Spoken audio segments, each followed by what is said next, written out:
In the near future, humanity begins looking at space for alternative places to live and the possibility of finding intelligent life. This culminates in forming colonies both on Mars and the Moon.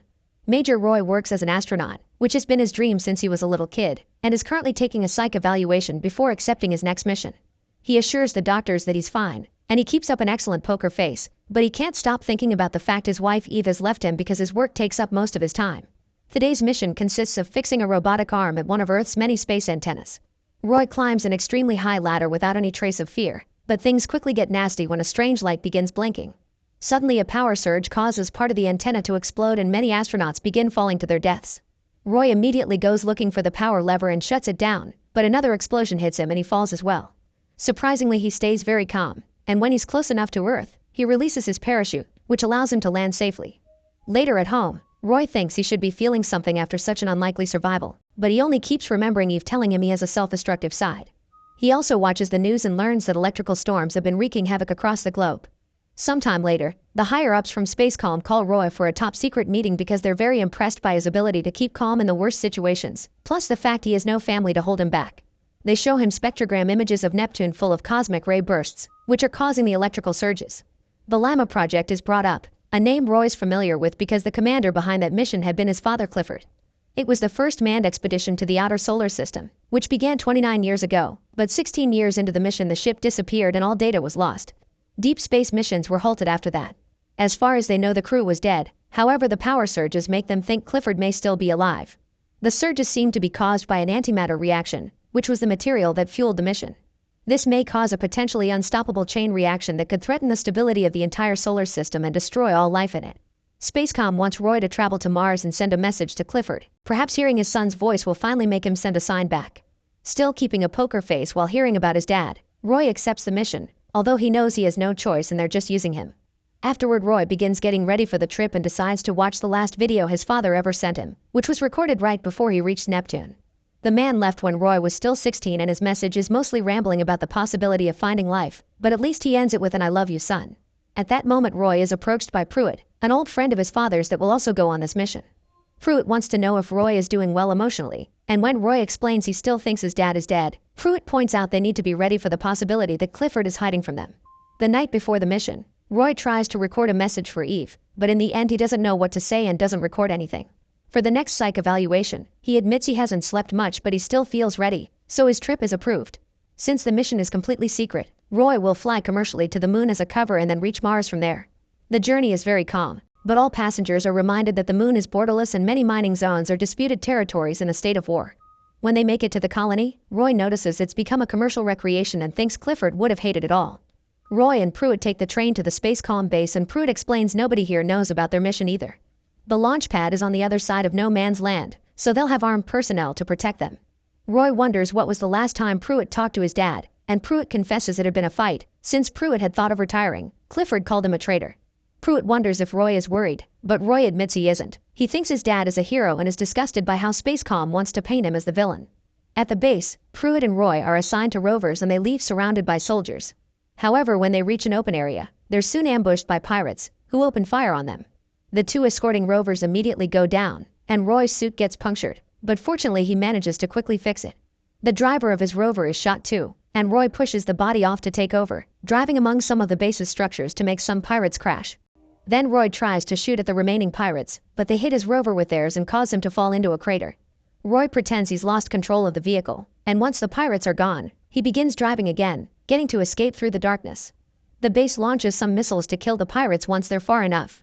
When they finally make it to the launch pad, Pruitt confesses he was hurt during the attack and won't be able to go to Mars. Roy knows he should be upset over losing his safety blanket, but continues to bottle up his emotions. Before Roy leaves, Pruitt gives him a drive with confidential information, confessing it'll put Roy in grave danger because their higher-ups don't trust him. Roy gets in the rocket to Mars, where he meets the crew and Captain Tanner, who inform him Pruitt was taken for emergency surgery. This trip will last 19 days, and nobody in this crew knows Roy's real mission either. Mood stabilizers are distributed, but Roy hides in his suit instead of taking it. When he has a moment alone, he checks Pruitt's drive, which shows that Spacecom received an SOS signal from the Llama project crew that indicated Clifford intentionally disabled all external communications. If the mission isn't successful in contacting Clifford, then they must destroy the Llama project and Clifford himself to stop the surges. Roy wonders what happened to his dad and if he really lost control. remembering the fact Clifford had promised him they could work together someday, yet it never happened. Sometime later, they receive a distress call from a space station, and Tanner feels obliged to help them as protocol dictates. Roy wants to concentrate on his own mission, but his protests are ignored. Since the co-pilot is scared, Roy volunteers to go with Tanner to the space station, where they split to cover more ground. Roy finds some scratches on the walls, and when he reunites with Tanner, he finds him floating and shaking. When he comes closer, Roy discovers there's a baboon feeding on Tanner. The animal attacks as soon as it sees Roy, but he fights it and manages to shake it off by tasing it. Then a second baboon shows up, so Roy grabs Tanner and takes him into another room before closing the door hatch. Roy tries to seal Tanner's helmet with some duct tape, but soon he has to return to the door to keep it closed because the baboon is trying to open it. He finds the pressure hatch and releases it, making the baboons explode. Moments later, Roy brings Tanner back into their ship, but no matter how hard the doctors work, Tanner doesn't survive and his body is thrown into space. Later, while everyone's sleeping, Roy takes another psych evaluation and explains Tanner died without showing any emotions. When the computer voice asks him for details, Roy confesses he recognizes the baboon's rage as his own. He's always had rage in him because his dad left. However, if he looks under the rage, all he finds is hurt, which is keeping him away from relationships. The co-pilot takes over captain duties and Roy becomes the co-pilot in his place. When they finally approach Mars, they're hit by a power surge and the ship needs to be landed manually instead of using the auto landing sequence. The pilot is too scared to react, so Roy takes over the controls and lands the ship himself, promising his partner he won't report him to Spacecom. The crew makes it to the Ursa research station, where Roy meets director Helen. She doesn't know about the secret mission either, so she only gets to escort him to the building where the other employees are working in confidence. Roy is given a very cold pre-written message to read, promising Clifford they're here to help and that they need any data he may have. Unfortunately, they don't get any replies and the technicians decide to try again later. Roy spends some time in the comfort room, where he tries to decide if he hopes to find his dad or wants to be free from him. When the time comes to send another message, Roy drops the script they gave him and begins talking from the heart. He mentions childhood memories and the fact he's become an astronaut too, expressing his wish to see his father again. Roy waits to see what happens and notices the technicians getting excited around the comms, meaning they got an answer. However, when Roy asks to hear the message, the higher-ups don't give him access to it and announce he'll be sent back to Earth because his personal connection makes him unfit for the mission. On his way out, Roy notices a crew is getting ready to travel, but they ignore his questions. Before going to Earth, they put Roy through another psych evaluation, but his desperation and anger finally make him crack and mess with his biorhythms, thus he's sent back to the comfort room for the time being. Sometime later, Helen visits Roy to get some answers. At first, Roy tries to keep the secret, but Helen changes his mind by explaining she was born here on Mars and that her parents died in the Lima project. The higher-ups made her prepare a rocket with nuclear munitions, which will be leaving for Neptune soon, and she wants to know why. Roy tells her the little he knows, and Helen responds by sharing a video they received some time ago. It turns out Clifford is indeed alive, and screams can be heard behind him in the recording. Clifford explains his crew started to boycott the mission because they wanted to go home, so he had no choice but to kill them all. Spacecom made Clifford a hero in the public eye to cover it all. Roy wants to confront his father, thus Helen sneaks him out of the base in a rover and drops him by a sewer entrance so he can gain access to the rocket in secret. After a few minutes spent under dirty water, Roy reaches the launch pad and manages to climb into the rocket right before it takes off. The crew immediately detects his presence and Roy tries to explain he isn't a threat, but the base sends orders for him to be neutralized. 2 astronauts go after him, but at that moment the rocket gains speed and the force sends one of the astronauts flying against the wall, killing her. The second astronaut fights Roy and the captain tries to shoot him, but he fails and hits the oxygen tanks instead. The air begins to get poisonous and Roy tries to help the captain by putting a mask on him, but it's too late, both astronauts are dead. The bodies are thrown out of the rocket and Roy sends one last message to the base, confirming he'll finish the mission before he turns off all comms. The trip will last 79 days, which Roy will have to spend alone with his guilt. He connects a feeding tube directly to his stomach and electrodes on his body to stimulate his muscles. Roy tries to keep himself busy by thinking of Eve and his dad. However, he makes the mistake of watching Eve's last message when she confessed she felt like she didn't know him because he was always away. He also watches videos of the time his dad was still sane and hopeful. All these clips make his mood tank, and Roy keeps dreaming of his childhood, his mother, his dad, and Eve. Roy used to wish he could be alone, but the loneliness on the ship is breaking his sanity as well, and he realizes how many people he's let down all these years and how selfish he's been.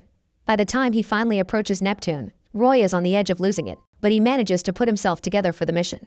He takes a shuttle to fly to the Lima station, but suddenly he gets hit by another power surge and the shuttle begins failing. Roy tries to dock to no avail, and trying to contact his father gets him no answers.